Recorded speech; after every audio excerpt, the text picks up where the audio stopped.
तो दुनिया तो विज्ञान खोज कर रही है, हम भगवान को खोज कर रहे हैं। अच्छा सर, इसमें ना एक और चीज़ है, अगर मैं किसी से बात करता हूँ ना, ये मेरा पर्सनल एक्सपीरियंस है, ठीक है, आपने शायद फेस किया हो ना किया हो, अगर मैं किसी को बताता हूँ ना भगवान नहीं है, मैंने बहुत काफ़ी लोगों को बताई है ये बात, ठीक है, कि भगवान नहीं है, तुम अपने अंदर ढूंढो तुम्हें क्या चाहिए।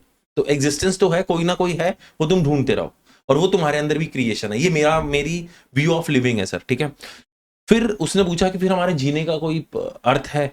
मैंने कहा तुम्हारे जीने का कोई अर्थ नहीं है, तुम्हें अर्थ अपना बनाना है बना लो, नहीं, लेकिन जीवन का अर्थ है, जीवन का तो हर सजीव का अर्थ है। जीवन का कोई अर्थ नहीं है सर। नहीं, अच्छा, जीवन बात करते हैं सर इस पे।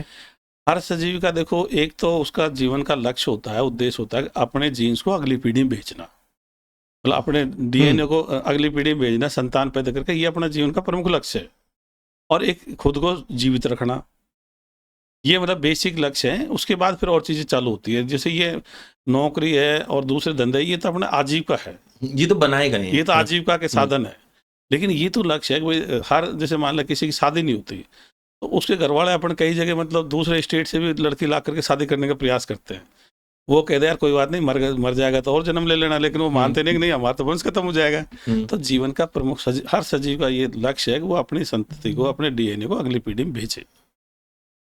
और कोई धार्मिक अंधविश्वासों के तहत, चाहे कोई बाबा हो, चाहे कोई पादरी हो, चाहे नन हो, चाहे साधु साध्वी, अगर ये नहीं कर रहे स्वेच्छा से, तो ये मान लो वो अगले जन्म की अपनी आत्महत्या कर रहे हैं।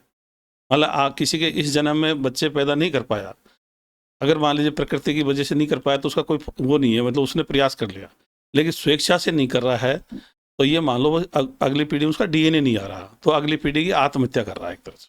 बड़ा अजीब है सुन के कि मतलब तुम्हें अपना डीएनए आगे पहुंचाना ही ये जिंदगी हाँ, का। ये जिद्दी के लक्ष्य। आप देखो, आदमी को तो बहुत सारी चीजें, मतलब उसमें अंधविश्वास घुस गए। जानवरों में तो कोई अंधविश्वास नहीं है, वो सारे के सारे इसके लिए लड़ते हैं, या तो खाने के लिए लड़ते हैं, या उनके मतलब डीएनए को पहुंचाने के लिए। वो तो जीने के लिए लड़ते हैं बेसिकली, देखा जाए नहीं, तो। जीने के बाद अपने संतति को पहुंचाने के लिए लड़ते हैं। मान लो कहीं भी देख लो, किसी जानवरों में कोई एक फीमेल है और 2-4 मेल हैं, तो वो संघर्ष करेंगे, फिर उसके बाद में जो जीतेगा वही अपनी पीढ़ी को पहुंचाएगा। आदमी ने क्या व्यवस्था कर दी शादी वगैरह की, परिवार की, तो उसको इस तरह के संघर्ष की जरूरत नहीं पड़ती। सर एक चीज बताओ, मैं आपसे बहुत सरल भाषा में पूछता हूँ, सत्य क्या है? देखो, सत्य तो बहुत सारी चीज हो सकती है। जैसे यहाँ से जयपुर की दूरी 250 किलोमीटर, 270 किलोमीटर, ये सत्य हो गया। तो सत्य तो बहुत सारी चीज हो सकती है भाई, जैसे कोई फैक्ट है वो सत्य है। एक ना ये बात मैंने इसलिए पूछी कि आपने अगर देखा होगा, बहुत फिलोसफर्स या फिर बहुत सारे स्पिरिचुअल लोग जो होते हैं, वो कहते हैं be in touch with the truth, सत्य के साथ रहो। देखो, सत्य का मतलब यहाँ वो थोड़ा अलग ढंग से लगता है। सत्य तो बहुत सारी चीजें हैं, जैसे मैंने आपको बताया भाई, यहाँ से जयपुर से दिल्ली की दूरी 270 किलोमीटर है, ये सत्य है। सत्य। और बहुत सारी चीजें सत्य हो सकती है भाई, अकबर के पिताजी का नाम हुमायूं था, ये सत्य है। तो ऐसे सत्य तो बहुत सारी बात हो सकती है।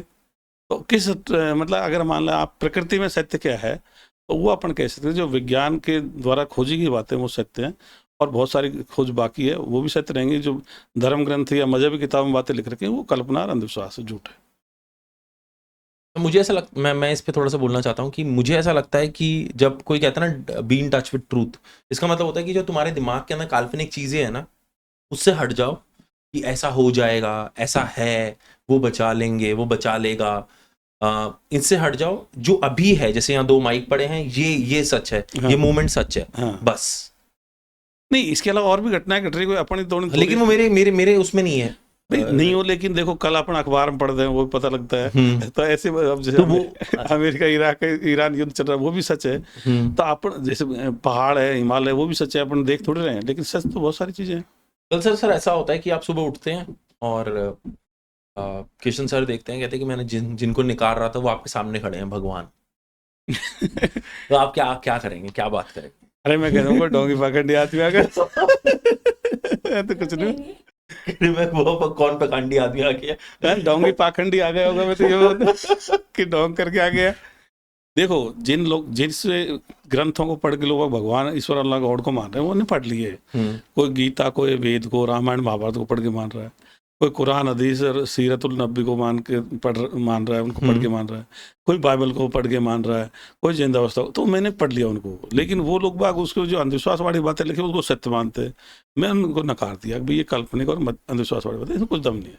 तो वह इंडिपेंडेंट कोई ईश्वर अल्लाह गॉड को ज़्यादातर नहीं मान रहे। वो क्या, इन जो धार्मिक व्यक्ति हैं धर्म ग्रंथों के आधार पर ही मान रहा है, और उसमें बहुत सारी बातें लिखी हुई है।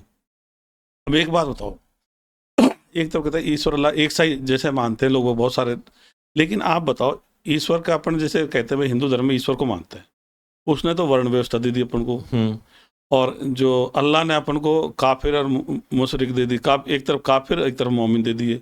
तो अलग अलग तरह का वर्गीकरण होना चाहिए था क्या? वो तो कह रहे हैं भाई ये तो मोमिन है जो इस्लाम के लिए कुरान को मानते हैं, और इसके बच्चे सारे काफिर हैं, और ये कहते हैं ये ब्राह्मण क्षत्रिय वैश्य शूद्र ऐसा वर्गीकरण है। तो वो अलग अलग तरह का वर्गीकरण करने की जरूरत पड़ेगी फिर? ये तो इंसानों ने बनाया ना सर।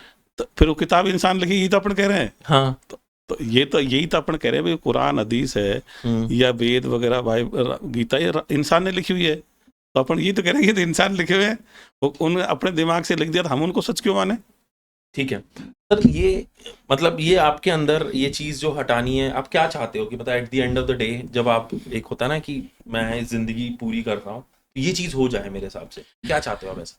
देखो मेरे ये दो चीज थी कि जो आदमी शुरू से मानव सभ्यता आई तो वो सूर्य चंद्रमा तारों को देखता, अपने साथ आसपास की घटनाओं को, भूकंप ज्वालामुखी इनको देखता, तो उसके मन में इनका भेद खोलना चाह रहा था, लेकिन उससे भेद खोले नहीं, तो ये विज्ञान से खोल रहे। तो मैं ये चाहता हूँ कि सारी सृष्टि के भेद खुले, और वो विज्ञानवाद अगर सभी देशों में आ जाए, सिर्फ भारत में ही नहीं, तो कोई खोज सऊदी अरब में हो जाएगी, कोई अर्जेंटीना में हो जाएगी, कोई इंडोनेशिया में हो जाएगी, कोई भारत में हो जाएगी, कोई पाकिस्तान में हो जाएगी, कोई अरब में हो जाएगी, कोई चीन में हो जाएगी, तो सभी देश विज्ञानवाद पर आ जाएं तो ये प्रकृति के रहस्य जल्दी खुल जाएंगे।